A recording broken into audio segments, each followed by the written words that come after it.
નમસ્કાર. વર ઉગલાવો થાય, વર રાજા બની તણી તૈયાર થાય, હાથમાં શ્રીફળ પકડે, કાં તો કટાર કાં તો તલવાર. એટલે એક વાત તો નક્કી કે જાન હવે વિદાય થવાની, જાન પ્રસ્થાન થવાનો સમય આવી ગયો છે. ઘણા લાંબા સમય સુધી અટકળો ચલાવ્યા બાદ જગત પ્રસાદ નડ્ડાના બદલે નીતિન નોબીન ને એક અજાણ્યા ખૂણામાંથી પકડીને ભારતીય જનતા પાર્ટીના રાષ્ટ્રીય અધ્યક્ષ તરીકે બેસાડી દેવામાં આવ્યા. ત્યારે ઘણા બધાને આ નામ નીતિન નોબીન સાંભળ્યું જ પહેલી વાર હોય તેવું લાગે. હવે રાષ્ટ્રીય અધ્યક્ષ નિમાઈ ગયા એટલે રાષ્ટ્રીય અધ્યક્ષની સાથે વરની સાથે જાન તો નીકળે જ, અને એ જાન હવે નીકળી છે. પણ એ જાનમાં ઘણી બધી ઉત્કંઠાઓ થાય તેવી બાબતો છે. સામાન્ય રીતે જાણકાર વ્યક્તિઓ પણ ગૂંચવાય. દાખલા તરીકે એક સમયે વસુંધરા રાજેનું નામ સંજય જોશીની લગોલગ કાં તો પાર્ટીના પ્રમુખ તરીકે અથવા તો સંગઠન મહામંત્રી તરીકે ચાલતું હતું.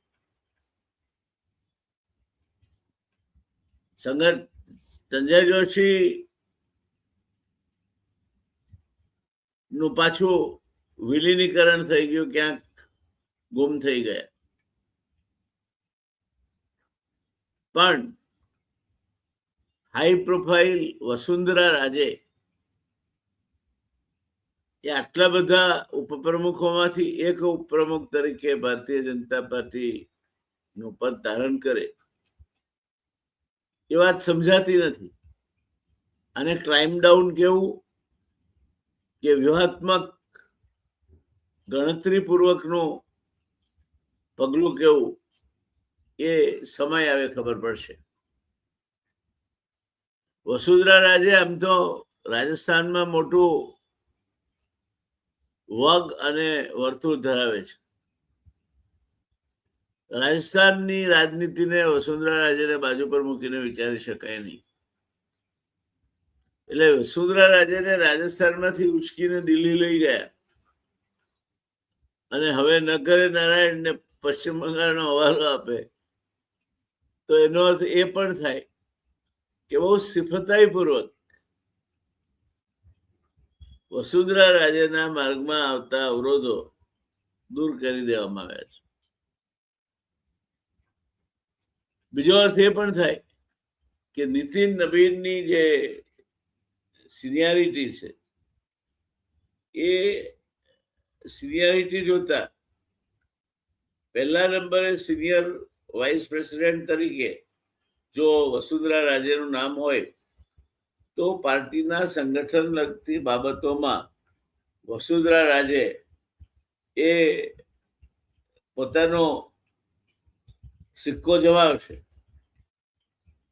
આમાં બહુ તથ્ય હું એટલા માટે નથી જોતો કે ભારતીય જનતા પાર્ટીનું સંગઠન બહુ સુગ્રથિત છે, પણ એ સંગઠન ચાલે છે બે માણસોના ઈશારે.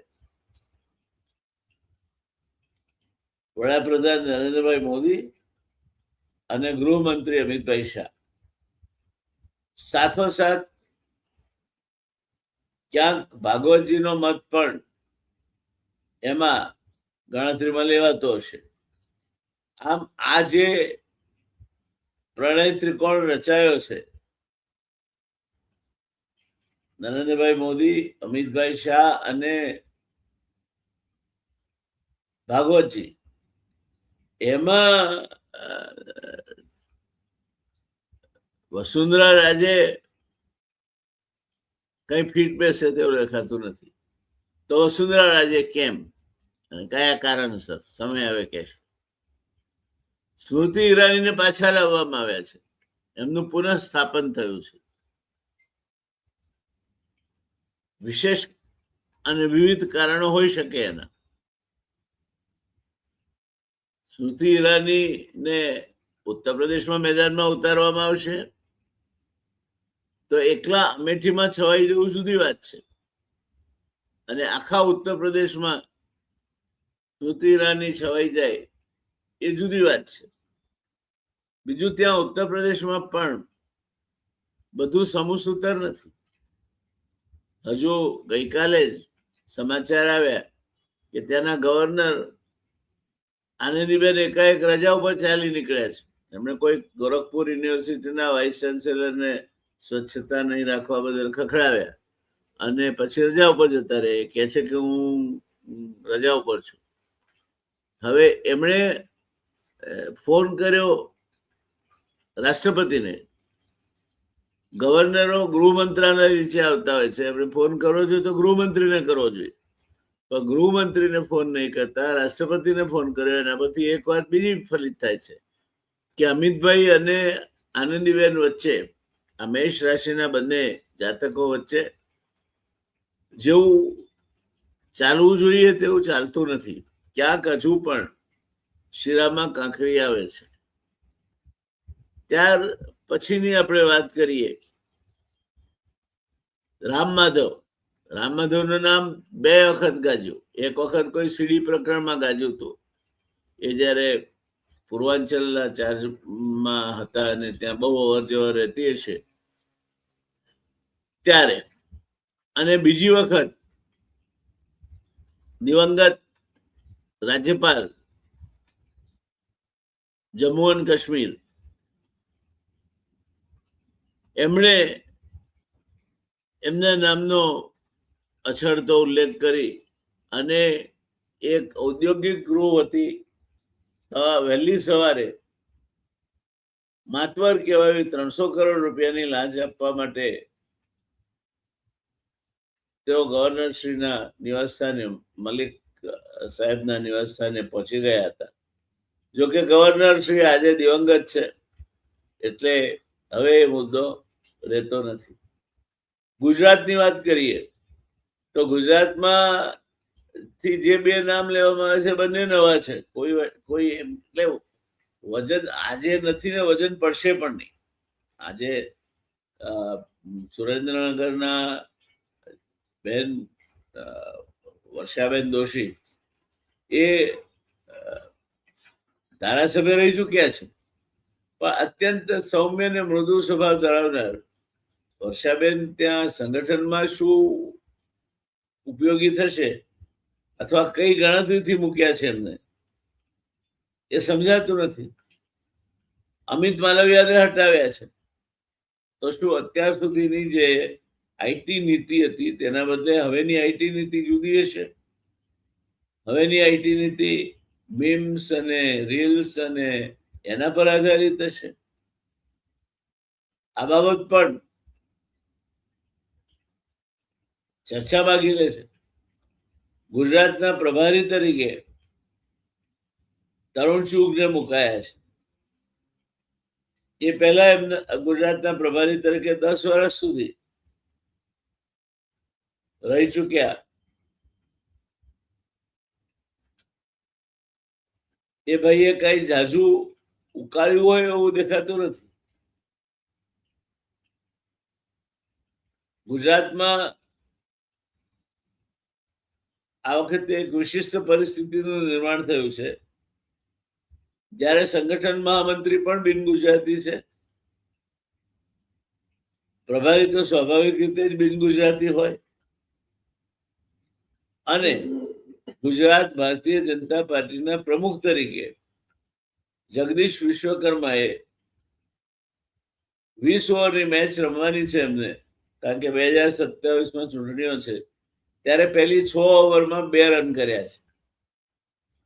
એટલે જગદીશ વિશ્વકર્માનું સ્કોરબોર્ડ ચાલતું નથી, અને એમની ભાષા, એમનો સ્વભાવ, એમની વર્તણૂક, આ બધાના કારણે જગદીશ વિશ્વકર્મા CR પાટીલની માફક ઉપસતા નથી.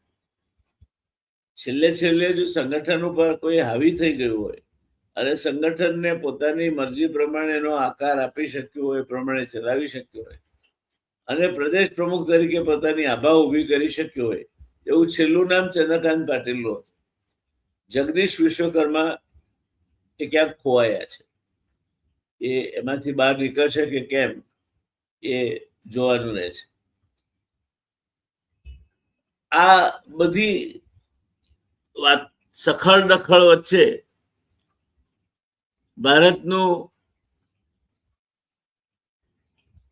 ભારતીય જનતા પાર્ટી નું રાષ્ટ્રીય સંગઠન જાહેર કરવામાં આવ્યું છે. 17 ઓગસ્ટ 2026 ના રોજ ભાજપના નવા રાષ્ટ્રીય સંગઠનના પુનર્ગઠનમાં 65 પદાધિકારીઓ જાહેર થયા છે, જેમાં 51 નવા ચહેરા છે. વસુંધરા રાજે અને રામ માધવ રાષ્ટ્રીય ઉપાધ્યક્ષ બન્યા છે.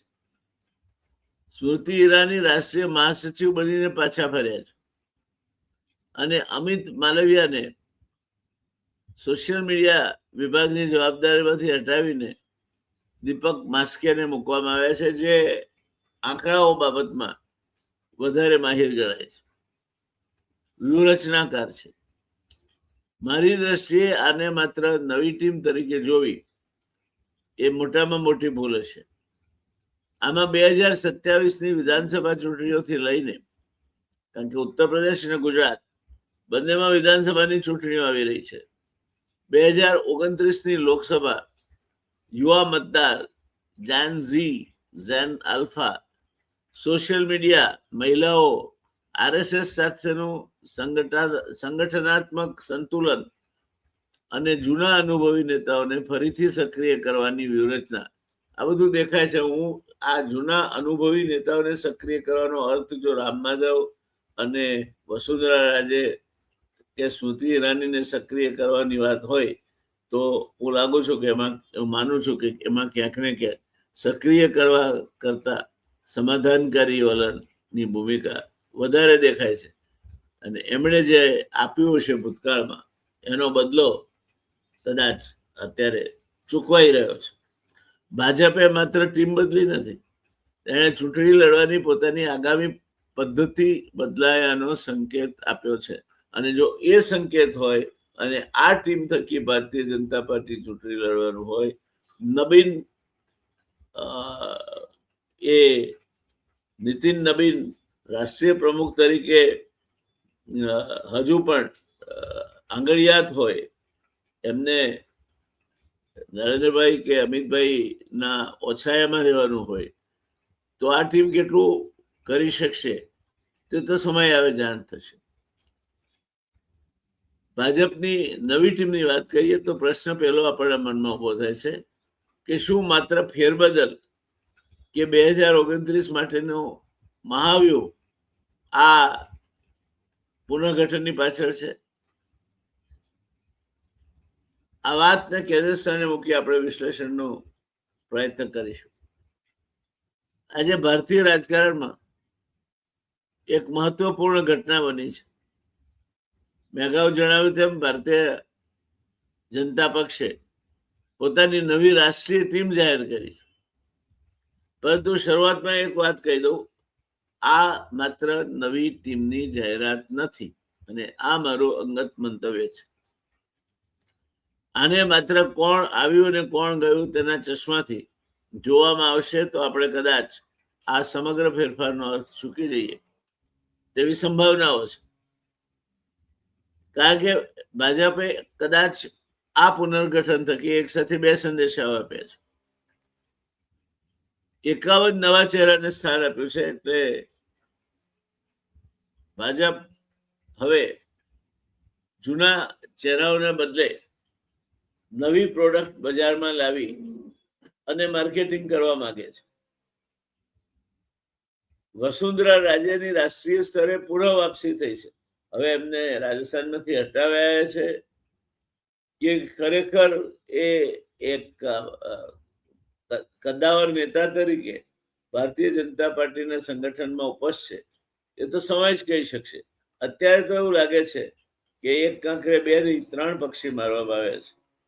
રામ માધવની વાપસી એ જરા નવાઈ પ્રમાણે તેવી છે, કારણ કે રામ માધવ 2 વખત બદનામ થયેલ માણસ છે એક લાંચ રૂશ્વત પ્રકરણમાં ગવર્નરને લાંચ આપવા માટે, અને બીજી વખત એમના કંઈક સીડી પ્રકરણ ઊભું થયેલું પછી દબાવી દેવામાં આવેલું. આપણે વિશેષ જાણતા નથી એ બાબતમાં, એટલે ચર્ચા નહીં કરીએ. પણ આગ હોય તો જ ધુમાડો નીકળે એટલું તો સમજી શકાયું છે.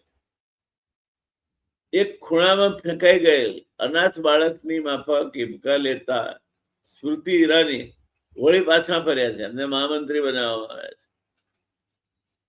અને આ બધાની વચ્ચે વર્ષો એક દાયકા કરતા વધુ સમયથી ભારતીય જનતા પાર્ટીના સોશિયલ મીડિયાના ઇન્ચાર્જ રહેલા અમિત માલવિયાને વિદાય આપવામાં આવી છે અને એની જગ્યાએ માસ્કે આવ્યા છે. તો સવાલ એ છે કે ભાજપે આ ફેરફાર અત્યારે જ કેમ કર્યો? ખાસ કરીને સોશિયલ મીડિયાના વડાનો અનુભવી માણસ છે, અત્યાર સુધી ભાજપને ખૂબ ઉપયોગી થયા છે, અસરકારક રહ્યા છે. પણ કદાચ હવે શેરના માથે સવા શેર એ કોંગ્રેસે ઊભું કરી દીધું છે અને એના સામે અમિત માલવિયાની જાણીતી તરકીબો બહુ કામ આવે તેમ નથી. એટલે નવા બેટ્સમેન તરીકે માસ્કેને મેદાનમાં ઉતાર્યા હોય એવું બની શકે. નીતિન નબીનના નેતૃત્વની આ પહેલી મોટી છાપ છે. તો જવાબ મળે છે કે આમાં એમનું ચાલ્યું છે કેટલું. નીતિન નબીનનું 2027ની વિધાનસભાની ચૂંટણીઓની તૈયારી, 2029ની લોકસભાની ચૂંટણીની તૈયારી જો સાચા અર્થમાં નીતિન નબીનના નેતૃત્વ હેઠળ લડાવવાની હોય, જે લડાવવાની છે અમિતભાઈ અને નરેન્દ્રભાઈના નેતૃત્વ છે, તો આ 2029 માટેની રાજકીય મશીનરી પુનઃ ગોઠવવાની કવાયતમાં સ્વાભાવિક રીતે નીતિન નબીન એ ઓપનિંગમાં તો નથી જ, મિડલ ઓર્ડર બેટ્સમેનમાં નીતિન નબીનને ગણી શકાય. ચાલો એક પછી એક આ બધી વાતોને સમજીએ. સૌ પ્રથમ કેટલો મોટો ફેરફાર.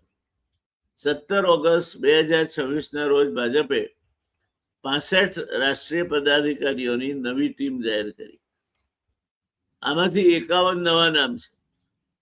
13 રાષ્ટ્રીય ઉપાધ્યક્ષ, 8 રાષ્ટ્રીય મહાસચિવ, 16 રાષ્ટ્રીય સચિવ અને અન્ય મહત્વપૂર્ણ સંગઠનાત્મક જવાબદારીઓ આ જાહેરાત થકી આપવામાં આવી છે. આ આંકડો પોતે જ કહે છે કે આ સામાન્ય ફેરબદલ નથી,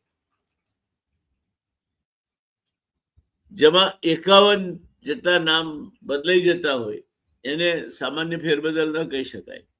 આ એક મોટું સંગઠનાત્મક ઓવરઓલ છે, પુનર્ગઠન છે. ધ્યાન આપો, ભાજપે માત્ર નવા યુવાનોને આગળ નથી ધપાવ્યા, તેની સાથે કેટલાક એવા અનુભવી નેતાઓને પણ ફરી સંગઠનમાં લાવવામાં આવ્યા છે જે થોડા સમયથી રાષ્ટ્રીય સંગઠનના કેન્દ્રથી દૂર હતા. એટલે ભાજપની ફોર્મ્યુલા છે નવું પણ જોઈએ અને અજમાયેલું જૂનું પણ જોઈએ. અને આ વાત ખૂબ મહત્વપૂર્ણ છે. પણ ભાજપ અહીંયા ટ્રેન ચૂકી ગયું છે. કારણ કે જો જૂના નેતાઓના નામે તમે વસુંધરા રાજે, રામ માધવ કે સ્મૃતિ ઈરાનીને લાવવાના હો અને એમ કહેવાનો કે જૂના નેતાઓ અનુભવી હતા એમને પાછા લાવ્યા છે, તો કદાચ એ આત્મવંચના છે. ભાજપ પહેલા ગાયે 51 જેટલા ચહેરાઓ બદલીને એક એવી છાપ આપે છે કે એના સંગઠનની હયાત જે માળખું હતું એનાથી, અથવા તો જે અનુભવી નેતાઓ છે એનાથી ભાજપ ખુશ નથી, અથવા ભાજપના કરતા હતાઓ જેમના નામે મત લેવામાં આવે છે એ ખુશ નથી. બીજો પ્રશ્ન કે ભાજપે અત્યારે જ કેમ નવી ટીમ જાહેર કરી?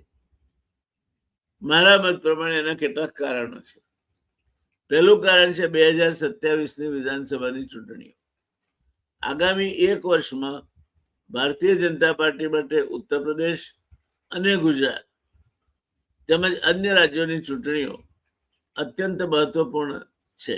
જો કે ભારતીય જનતા પાર્ટી માટે બધી ચૂંટણીઓ મહત્વપૂર્ણ હોય છે. ગયા રાઉન્ડમાં પશ્ચિમ બંગાળ મહત્વનું હતું, કેરાલા મહત્વનું હતું, એના પહેલા વળી બીજું કોઈ ઉત્તર પ્રદેશ ને હરિયાણા મહત્વનું હતું. એટલે ભાજપ માટે દરેક ચૂંટણીમાં કોઈ ને કોઈ રાજ્ય મહત્વનું હોય એવું બનતું આવ્યું છે. મહારાષ્ટ્ર ના હોય ત્યારે રાજસ્થાન હોય ને રાજસ્થાન ના હોય ત્યારે કેરાલા હોય ને કેરાલા ના હોય ત્યારે પશ્ચિમ બંગાળ હોય.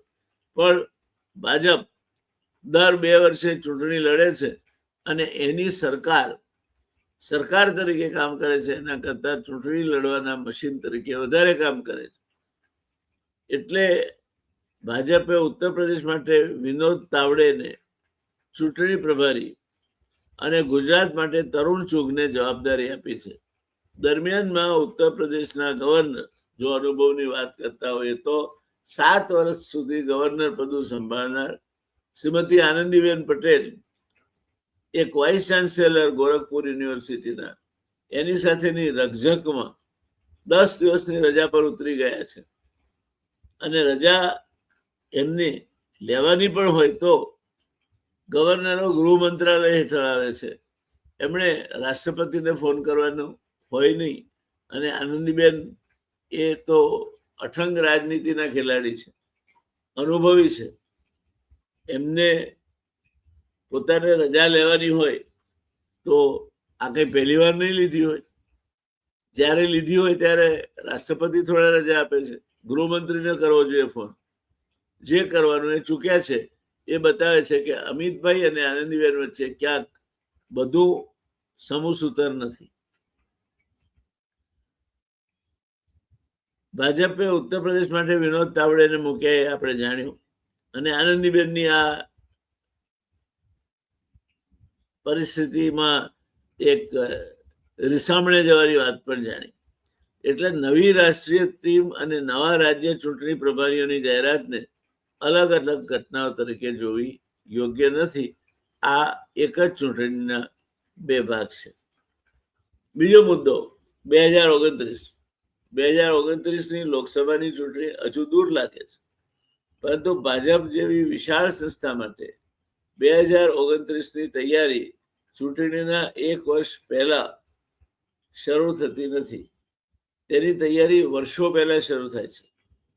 કોંગ્રેસ અને ભારતીય જનતા પાર્ટીમાં વિરોધાભાસ એ છે કે ભારતીય જનતા પાર્ટી ઇલેક્શન મોડમાં 2 વર્ષ 3 વર્ષ પહેલા આવી જાય છે લોકસભાની ચૂંટણી માટે, જ્યારે કોંગ્રેસ એના આંતરિક ઓસાતુસી, આંતરિક લેવા ના લેવા, ગમા અણગમા એમાંથી બહાર નથી આવતી, જેનું આદર્શ ઉદાહરણ ગુજરાત છે.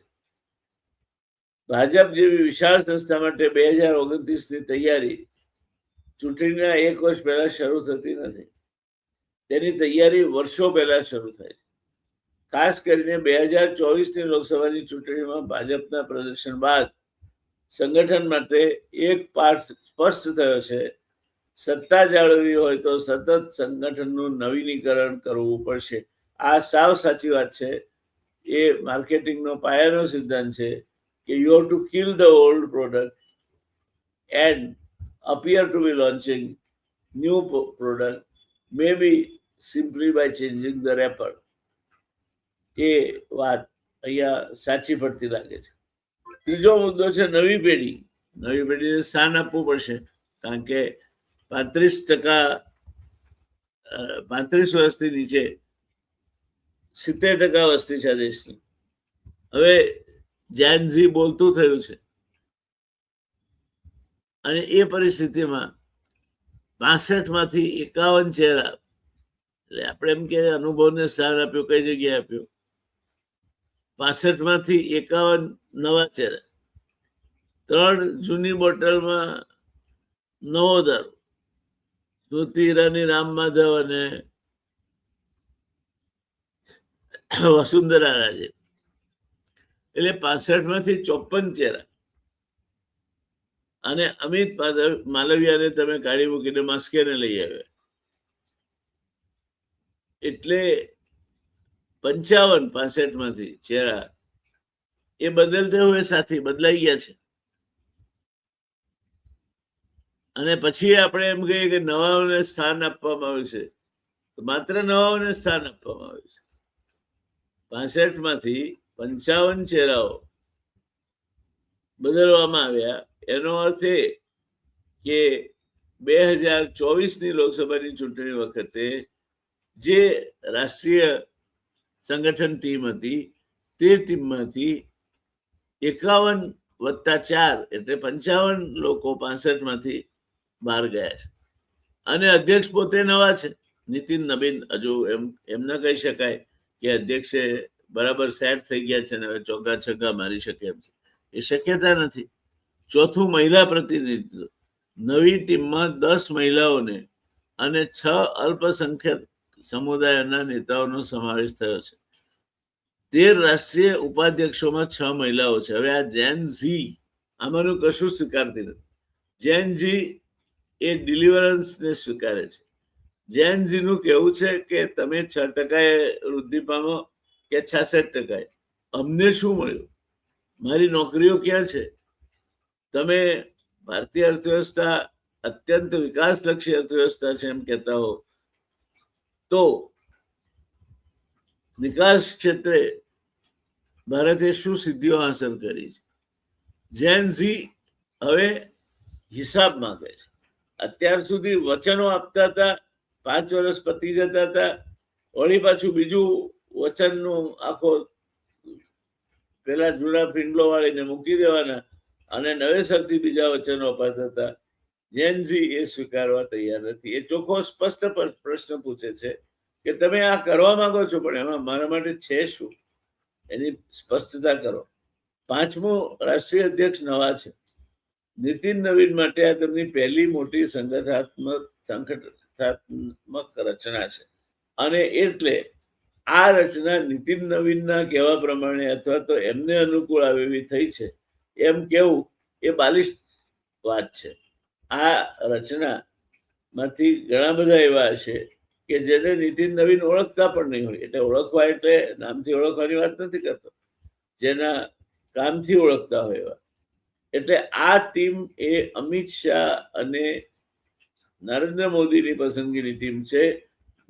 નીતિન નવીન માત્ર એમાં પ્રમુખ તરીકે એક ફિગરહેડ છે એમ કેવું જરા પણ ખોટું નથી. અને સ્વાભાવિક છે, કારણ કે 2029ની લોકસભાની ચૂંટણીઓ એ ફરી એકવાર નરેન્દ્રભાઈ મોદીના નેતૃત્વ હેઠળ લડાય અને અમિતભાઈ એમાં નિર્ણાયક ભાગ ભજવે એ પરિસ્થિતિ નકારી શકાય તેમ નથી. કારણ કે ભારતીય જનતા પાર્ટી અત્યાર સુધી અંદરના વિખવાદો, પ્રશ્નો, વિરોધાભાસો એને કારણે અત્યાર સુધી ક્યારેય નહોતી એટલી ખરાબ સ્થિતિમાં આજે છે. અને આમ છતાંય ચૂંટાઈ આવે છે.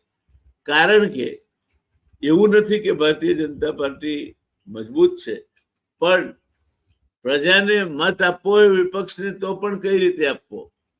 એમનું નથી સંગઠનનું ઠેકાણું, નથી કોઈ વાતે એમણે કોઈ એવી છાપ ઊભી કરી. વચ્ચે આમ આદમી પાર્ટી ડુગડુગીઓ વગાડતી હતી, અમે 2 નંબર, અમે 2 નંબર, અમે 2 નંબર. હવે તો એ પણ ખલાસ થઈ ગઈ. એટલે આ ટીમ નીતિન નબીન છે ખરી? મારા મત પ્રમાણે નથી. મારા મત પ્રમાણે આ ટીમ મોદી શાહ છે. અને એના ઉપર તડકો મારવાનું કામ કદાચ મોહન ભાગવતે કર્યું છે. હવે સૌથી મોટો સવાલ, અમિત માલવિયાને કેમ હટાવ્યા? આ મુદ્દે ઘણી ચર્ચા છે, પરંતુ એક મહત્વપૂર્ણ વાત આપણે સ્પષ્ટ કરી લઈએ. ભાજપે અમિત માલવિયાને હટાવવાનું કોઈ સત્તાવાર કારણ જાહેર કર્યું નથી. આ ભાજપની વિશેષતા છે, બોલવાનું જ નહીં, હટાવી દેવાના.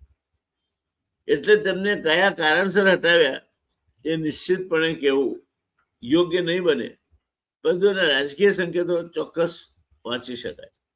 અમિત માલવિયા લગભગ 11 વર્ષથી ભાજપના સોશિયલ મીડિયા અથવા આઈટી સંગઠન સાથે જોડાયેલા હતા અને હવે તેમની જગ્યાએ છત્તીસગઢના દીપક માસ્કેને જવાબદારી આપવામાં આવી છે. દીપક માસ્કે સાથે 4 સોશિયલ મીડિયા સહસંયોજકોની ટીમ પણ બનાવવામાં આવી છે. એટલે જે એક હતું સત્તા એ અમિત માલવિયાના હાથમાં હતી, એ માસ્કેરા હાથમાં નહીં હોય, કારણ કે એમની સાથે 4 સોશિયલ મીડિયાના સહસંયોજકો પણ હશે અને જુદા જુદા કામો જે એમને સોંપવામાં આવશે તે પૂરતા એ લોકો પોતાનું કામ જોતા હશે. હવે પ્રશ્ન છે, શા માટે એક જ શક્તિશાળી વ્યક્તિની જગ્યાએ નવી ટીમ? અમિત માલવિયા તો એક જ હતા, તો આ પાંચ કેમ? મારા મત પ્રમાણે અહીં ભાજપ કદાચ સોશિયલ મીડિયાના જૂના મોડેલમાંથી નવા મોડેલ તરફ જવા માંગે છે અને બદલાઈ રહ્યું છે. નવું મોડેલ જે સોશિયલ મીડિયાનું છે અત્યારે, એ મીમ્સ વાપરે છે, રીલ્સ વાપરે છે, શોર્ટ્સ વાપરે છે. જૂનું મોડેલ જે હતું, જે ટ્વિટર ને અન્ય માધ્યમોનો વ્યાપક ઉપયોગ કરતો હતો, એ લગભગ હવે વિદાય થઈ રહ્યું છે. જૂનું મોડેલ શું હતું? ઝડપી પ્રતિભાવ, તરત કંઈક ભાજપના વિરુદ્ધમાં આવે એટલે તરત સોશિયલ મીડિયામાં તૂટી પડવું, વિરોધી નેરેટિવનો જવાબ, આક્રમક રાજકીય સંદેશ, ડિજિટલ વોર, આ બધું જૂના મોડેલનો ભાગ હતો. પરંતુ હવે સોશિયલ મીડિયા બદલાઈ ગયું છે. આજે માત્ર ટ્વિટર કે ફેસબુક નથી, આજે રીલ્સ છે, યુટ્યુબ છે, શોર્ટ વિડીયો છે, વોટ્સએપ છે, મીમ છે, પોડકાસ્ટ છે, આર્ટિફિશિયલ ઇન્ટેલિજન્સ દ્વારા બનાવવામાં આવતી સામગ્રી છે અને સૌથી વધારે મહત્વપૂર્ણ જેન ઝી અને જેન આલ્ફા છે. આ પેઢી રાજકીય સંદેશને 20 સેકન્ડમાં સ્વીકારી પણ શકે છે અને નકારી પણ શકે છે. એટલે આ પેઢીની સાથે પનારો પાડવા માટે સ્પીડ અને અત્યાધુનિક સોશિયલ મીડિયાની સામગ્રી અને એપ્રોચ ખૂબ અગત્યના છે. અને કદાચ ત્યાં માલવિયા એ યોગ્ય પ્રતિભાવંત વ્યક્તિ નહીં જણાયા હોય. એટલે કદાચ ભાજપ હવે માત્ર ડિજિટલ વોર રૂમ નહીં, પરંતુ ડિજિટલ નેરેટિવ સિસ્ટમ બનાવવા માંગે છે. આ એક મોટો તફાવત છે. મારી દ્રષ્ટિએ જો તમે મને પૂછો કે શું અમિત માલવિયાની કામગીરી નિષ્ફળ રહી,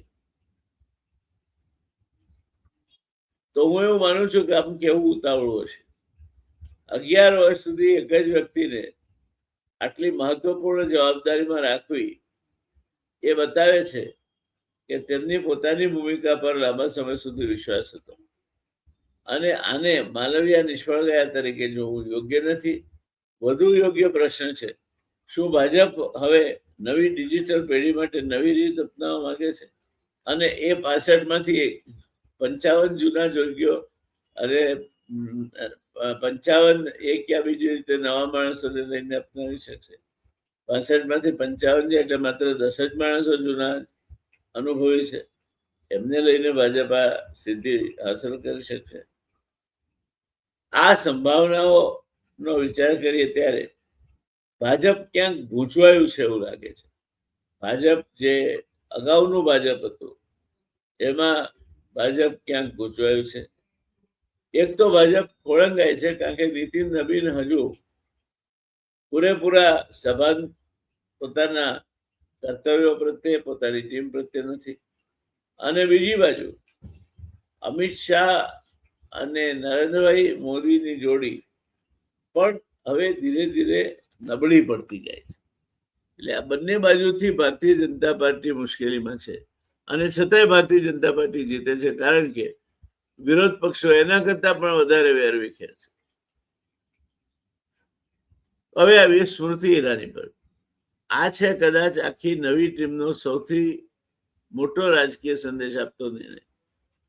સ્મૃતિ ઈરાની પાછા કેમ આવ્યા એ તો કદાચ તમે ભગવાનને પૂછશો તો પણ જવાબ નહીં આપી શકે, સાચો જવાબ. અને એ જવાબ માત્ર શંકા, આશંકાઓ, કુશંકાઓ વચ્ચે જ અટવાયેલો રહેશે. સ્મૃતિ ઈરાનીને રાષ્ટ્રીય મહાસચિવ બનાવવામાં આવ્યા છે. 2024માં તેઓ અમેઠી લોકસભા બેઠક હારી ગયા. તે પછી સ્મૃતિ ઈરાની આજ દિવસ સુધી રાજકીય ફ્રન્ટલાઇનથી દૂર હતા એમ કેવું જરાય અતિશયોક્તિ નથી. સ્મૃતિ ઈરાની પાછા આવ્યા છે, પણ સવાલ છે શા માટે? મારો જવાબ છે ઉત્તર પ્રદેશ માટે. પણ હું પોતે જ એમ કહું છું કે હજુ સ્મૃતિ ઈરાનીને શું કામ સોંપે છે તેના ઉપર આ જવાબ સાચો છે કે ખોટો એનો આધાર રહેશે. અને સ્મૃતિ ઈરાનીને અમેઠીમાં સ્મૃતિ ઈરાની છવાઈ જાય, જીતી જાય એ એક વાત છે, અને ઉત્તર પ્રદેશમાં સ્મૃતિ ઈરાની એક આવશ્યક પરિબળ, નિર્ણાયક પરિબળ બની શકે તે બીજી વાત છે. સ્મૃતિ ઈરાનીના કિસ્સામાં પોતાની જાતને સાબિત કરવા માટે એમના માટે આ છેલ્લી તક છે. કદાચ હવે પછી જ્યારે સંગઠનની પુનઃરચના થશે ત્યારે નરેન્દ્રભાઈ પણ નહીં હોય, અને જે કોઈ આવશે તે એના લિસ્ટમાં સ્મૃતિ ઈરાની હશે કે કેમ એ પણ એક શંકાનો વિષય રહેવાનો છે. સ્મૃતિ ઈરાનીના જમા પાસા શું છે? મહિલાઓમાં એમની એક આગવી ઓળખ છે, આક્રમક જાહેર ભાષણની ક્ષમતા ધરાવે છે, અને ત્રીજું અમેઠી જેવી હાઈ પ્રોફાઇલ રાજકીય લડાઈનો અનુભવ ધરાવે છે. જો કે one swallow doesn't fall the summer. Uttar Pradesh Amethi નથી. ઉત્તર પ્રદેશ એક એવો વૈવિધ્યપૂર્ણ પ્રદેશ છે કે તમે અમેઠીના ઉપરથી આની ધારણા ન મૂકી શકો. ભાજપ કદાચ સ્મૃતિ ઈરાનીને પાછું લઈ આવ્યું છે કારણ કે માને છે કે હજુ સ્મૃતિ ઈરાની યુવાન છે અને એમની પાસે રાજકીય કારકિર્દી માટે વર્ષો છે. જે નેતા એક વખત મોટો કિલ્લો જીતી શકે છે તેને ફરીથી એકવાર મેદાનમાં કેમ ના ઉતારવો, એવી ગણતરી કદાચ હોઈ શકે. જોકે સાચું કારણ મેં તમને અગાઉ પણ કહ્યું, એ શું હશે? સ્મૃતિ ઈરાની કેમ ફેંકાઈ ગયા હતા, સ્મૃતિ ઈરાની કેમ પાછા આવ્યા, આ બધી જ ઘટનાઓ રહસ્યમય છે, અને ભારતીય જનતા પાર્ટીમાં કોઈ કદાચ એનો સાચો જવાબ નહીં આપી શકે. સ્મૃતિ ઈરાનીની વાપસી ખાસ કરીને ઉત્તર પ્રદેશના સંદર્ભમાં મહત્વપૂર્ણ માનવામાં આવી રહી છે, અને કદાચ અમેઠી અને રાયબરેલી જેવા કોંગ્રેસના પ્રતિકાત્મક ગઢો પર ભાજપ ફરી દબાણ વધારવા માંગે છે. હવે એક બીજા પાત્રની વાત કરીએ, વસુંધરા રાજે. વસુંધરા રાજે ખૂબ ચર્ચામાં રહ્યા. સંજય જોશીની સાથે એમનું નામ પણ ચર્ચા હતું. એમને રાષ્ટ્રીય મહામંત્રી સંગઠન બનાવવામાં આવે તો શક્યતા નહોતી, પણ રાષ્ટ્રીય પ્રમુખ બનાવવા સુધી વાત હતી. એના બદલે વસુંધરા રાજે, જે એક થોડાક સમય પહેલા જો છણક ભણક કરતા હતા, જેમને નરેન્દ્રભાઈ સાથે ખાસ બનતું નથી, એવા વસુંધરા રાજે એવી કઈ મજબૂરી હતી કે ફરી ઉપાધ્યક્ષ તરીકે લાવવા પડે? કે પછી આ કોઈ વ્યૂહરચનાનો ભાગ છે કે રાજસ્થાનના મુખ્યમંત્રીને કામ કરવા દે, પોતે રાજસ્થાનથી દૂર રહે, અને જે કઈ કામ સંગઠન એમને સોંપે એ કરતા રહે? વસુંધરા રાજે આમ તો રાજસ્થાનના નેતા છે, રાષ્ટ્રીય ઉપાધ્યક્ષ બનવાથી શું મોટો સંદેશ મળશે? તમે એમ માનશો કે રાજસ્થાન માટે બહુ મોટો સંદેશ છે? હું નથી માનતો. વસુંધરા રાજે 2 વખત રાજસ્થાનમાં મુખ્યમંત્રી રહી ચૂક્યા છે. તેમની પોતાની રાજકીય ઓળખ છે, તેમનો પોતાનો જનાધાર છે, અને રાજસ્થાનમાં તેમની રાજકીય અસર આજે પણ મહત્વની માનવામાં આવે છે. આ બધું હતું જ તો રાષ્ટ્રીય ઉપાધ્યક્ષ થવાથી શું ફરક પડશે? અને રાષ્ટ્રીય ઉપાધ્યક્ષ થવાથી જો વસુંધરા રાજેની રાજસ્થાનમાં ગેરહાજરી ઊભી થવાની હોય, લાંબા સમય માટે ગેરહાજરી ઊભી થવાની હોય, તો એનાથી રાજસ્થાનને કયો ફાયદો થવાનો? એટલે ભાજપે એવું સિગ્નલ આપ્યું છે કે ન તો તેમને બહાર કાઢવામાં આવે છે, ન તો તેમને તરત જ રાજ્યના કેન્દ્રમાં નથી મુખ્યમંત્રી બનાવાય, પરંતુ રાષ્ટ્રીય જવાબદારી આપી. આનો અર્થ શું? મારા મત પ્રમાણે ભાજપ કદાચ રાજસ્થાનમાં કેન્દ્રીય સંગઠન અને સ્થાનિક પ્રભાવશાળી નેતૃત્વ વધારવા માંગે છે અને 2028માં રાજસ્થાનમાં ફરી વિધાનસભાની ચૂંટણીઓ આવે ત્યારે ભારતીય જનતા પાર્ટીનો દેખાવ વધુ સારો હોય એ દિશામાં એ કામગીરી કરવા માંગે છે. પરંતુ એક વાત નોંધવા જેવી છે, રાષ્ટ્રીય ઉપાધ્યક્ષ બનાવવો એટલે રાજસ્થાનના આગામી મુખ્યમંત્રીનો દાવો પાકો થયો એ કેવું યોગ્ય નહીં રહે. આવો કોઈ સત્તાવાર સંકેત નથી, પરંતુ એટલું ચોક્કસ કહી શકાય, વસુંધરા રાજેને ભાજપે રાજકીય રીતે સમાપ્ત નથી કર્યા, પણ મૂર્છિત અવસ્થામાં રાખ્યા છે. અને આ જ મહત્વનો સંદેશ છે. હવે સૌથી રસપ્રદ વાપસી શ્રીમાન રામ માધવની. મારી દ્રષ્ટિએ આખી ટીમમાં સૌથી વધુ વ્યૂહાત્મક અર્થ ધરાવતી નિમણૂક રામ માધવની છે. 6 વર્ષ પછી તેઓ ભાજપની રાષ્ટ્રીય કોર સંગઠન ટીમમાં પાછા આવ્યા છે અને રાષ્ટ્રીય ઉપાધ્યક્ષ બન્યા છે.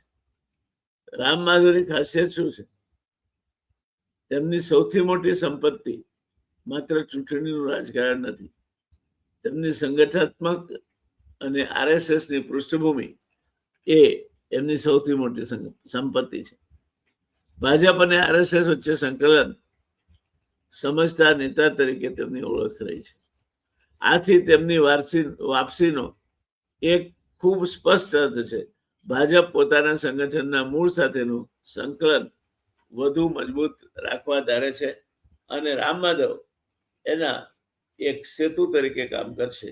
પણ ત્યારે પ્રશ્ન એ થાય છે કે શું રામ માધવને લાગેલો સીડી પ્રકરણનો ડાઘ અથવા તો જમ્મુ કાશ્મીરના ગવર્નરે એમના ઉપર લાંચ રૂશ્વત લઈને એમને મળવા જવાનો આક્ષેપ જે કર્યો છે, તે આ બંને દાગોથી રામ માધવ ભારતીય જનતા પાર્ટીની રાષ્ટ્રીય કારોબારીમાં નિમાવ્યા એટલે એ ગંગામાં સ્નાન કરીને પવિત્ર થઈ જશે, હું નથી માનતો. આ રામ માધવની જે કુટેવો છે તે એમને આવનાર સમયમાં પણ એમના ચહેરા તરફ ઘૂરતી રહેશે. અને હું માનું છું ત્યાં સુધી રામ માધવ આમાંથી બહાર આવી શકે એવી શક્યતાઓ પણ બહુ ઓછી છે. તો આખી ટીમ શું કહે છે? હવે 5 નામોને જુઓ. અમિત માલવિયા બહાર, સ્મૃતિ ઈરાની અંદર, રામ માધવ અંદર, વસુંધરા રાજે અંદર, 51 નવા ચહેરા અંદર. આ બધું જોડો તો તમને એક સ્પષ્ટ ફોર્મ્યુલા દેખાશે. મોટા ભાગે નો રિપીટ, માત્ર 10 જ ચહેરા જૂના રિપીટ થાય. ગુજરાતીમાં કહીએ તો જૂની બોટલમાં નવો દારૂ નાખવાની આ વાત છે. અને નીતિન નબીન જ્યારે નવા રાષ્ટ્રીય પ્રમુખ છે, હજુ એમને પીચ, બાઉન્સ કે બોલિંગનો ખ્યાલ નથી, તેવે સમયે એમની આ ટીમ પાસેથી એ કેટલા વિશ્વાસપૂર્વક કામ લઈ શકશે એ તો આવનાર સમય કહેશે. પણ આ ટીમ પાસેથી નરેન્દ્રભાઈ મોદી અને અમિતભાઈ શાહ ચોક્કસ ધાર્યું કરાવી શકશે, એમાં કોઈ શંકા નથી. અને એટલે નીતિન નબીન માટે ભારતીય જનતા પાર્ટીના રાષ્ટ્રીય પ્રમુખ હોવા છતાં ભારતીય જનતા પાર્ટીના રાષ્ટ્રીય પ્રમુખ હોવાનું સ્વીકૃતિ કાર્યકરોમાં મેળવવી એ ખૂબ અઘરું કામ છે. અને એ અઘરું કામ એ સુપેરે કરી શકશે એવું અત્યારે દેખાતું નથી. ચૂંટણી જીતવા માટે લોકોના પ્રશ્નો સમજવા પડે. મોંઘવારી, રોજગાર, યુવાનો, કૃષિ, મધ્યમ વર્ગ, શહેરી સમસ્યાઓ, સામાજિક સમીકરણ અને સૌથી મોટું લોકોના મનમાં સરકાર વિશેનો અનુભવ. જો લોકો ખુશ છે તો શ્રેષ્ઠ ટીમ પર જીતશે. જો લોકોમાં અસંતોષ છે તો શ્રેષ્ઠ સોશિયલ મીડિયા પણ સરકારને બચાવી શકશે. ઓન ધ કોન્ટ્રારી, માર્કેટિંગના ગુરુ ફિલિપ કોટલરે એવું કહ્યું છે કે if you want to finish bad product early, advertise. અને ભાજપ હવે બેડ પ્રોડક્ટ બની ચૂક્યું છે. ભારતીય જનતા પાર્ટીને રીમોડેલ કર્યા વગર જેમ છે તેમ એની જાહેરાત કરવામાં આવશે તો એ પોતે જ પોતાની જાતને ફેલ કરી નાખશે. 2027નું ગુજરાત આખી પ્રક્રિયા સાથે જોડાવાનું છે. આ સમગ્ર ફેરફાર ગુજરાત માટે પણ મહત્વનો છે. ભારતે ગુજરાતમાં પ્રભારી બદલ્યા છે. તરુણ ચુગને જવાબદારી આપી છે. આ નિર્ણય 2027ની ચૂંટણી માટે સંગઠન અને સરકાર વચ્ચે વધુ સંકલન માટે મહત્વનો માનવામાં આવે છે. એટલે હવે ગુજરાતમાં પણ પ્રશ્ન છે, શું ભાજપના સ્થાનિક નેતૃત્વ અને રાષ્ટ્રીય સંગઠન વચ્ચે નવું સંતુલન બનાવશે? અને ગુજરાતમાંથી જે બે નેતાઓને રાષ્ટ્રીય કક્ષાએ લઈ ગયા એમની ઓળખ શું છે? ગુજરાતમાં એમને કેટલા ઓળખે છે? એમનું સમજ અને માસ કોન્ટેક્ટ અથવા તો સમૂહના નેતા તરીકેની ઓળખ કેટલી છે? બેમાંથી એકેને એ ઓળખ નથી. આ માત્ર વડની ડાળી કાપી અને જમીનમાં ચોપવા જેવી વાત છે. એ જો મૂળ નાખશે તો વડ બનશે, નહીં નાખે તો સુકાઈ જશે. એટલે આપણે બંને ગુજરાતમાંથી નિમાયેલા જે નિયુક્ત થયેલા બેન વર્ષાબેન દોશી અને યુવા ભાજપના રાષ્ટ્રીય પ્રમુખ બંનેને અભિનંદન આપીએ એ ખરું, પણ એમના માટે રસ્તો આસાન નહીં હોય. ખાસ કરીને નવા યુવા ભાજપ પ્રમુખ માટે to establish his identity will be A major problem. અને એ કેટલા અંશે કરી શકશે તેના ઉપર એમની સફળતાનો આધાર રહેશે. શું ભાજપ સ્થાનિક નેતૃત્વ અને રાષ્ટ્રીય સંગઠન વચ્ચે નવું સંતુલન બનાવશે? એ વાત તો લાડી પાડી નીવડે વખાણ. અંતિમ નિષ્કર્ષની વાત કરીએ દોસ્તો, તો આજે આખી ચર્ચાનો નિષ્કર્ષ શું? મારી દ્રષ્ટિએ ભાજપે 3 સંદેશ આપે છે. પહેલો સંદેશો કે ભાજપ પોતે જ ગૂંચવાયેલું છે. એને કોને લેવા? સ્મૃતિને પાછા લાવવા પડ્યા, વસુંધરા રાજેને પાછા લાવવા પડ્યા, રામ માધવને પાછા લાવવા પડ્યા. આ કેમ થયું? અને અમિત માલવિયાને કેમ કાઢવા પડે? એટલે ભારતીય જનતા પાર્ટી પોતે ગૂંચવાયેલી છે. ભારતીય જનતા પાર્ટી આમ છતાંય એવો સંદેશો આપવા માંગે છે કે અમે ઉત્તર પ્રદેશ અને ગુજરાતમાં આવી રહેલી ચૂંટણીઓ માટે તૈયાર છીએ. હવે ભારતીય જનતા પાર્ટી નવા નેતૃત્વ હેઠળ કેટલી તૈયાર છે, નવું સંગઠન કઈ રીતે પાર્ટીના કાર્યકરોમાં નવું જોમ પૂરશે, પાર્ટીના કાર્યકરોનો વિશ્વાસ સંપાદન કરશે અને સરવાળે બૂથ સ્તર સુધી કાર્યકરને કઈ રીતે દોડતો કરશે, તે આવનાર સમયમાં ભારતીય જનતા પાર્ટીની દિશા અને દશા નક્કી કરવાનું કામ કરશે. આજે બસ આટલું જ. મળતા રહીશું. હું આપનો દોસ્ત doctor Jaynarayan Vyas the real debate ની આ ચર્ચામાં આપની વિદાય લઉં છું. મળતા રહીશું. ત્યાં સુધી જય જય ગરવી ગુજરાત, જય જય ગરવી ગુજરાત, જય જય ગરવી ગુજરાત.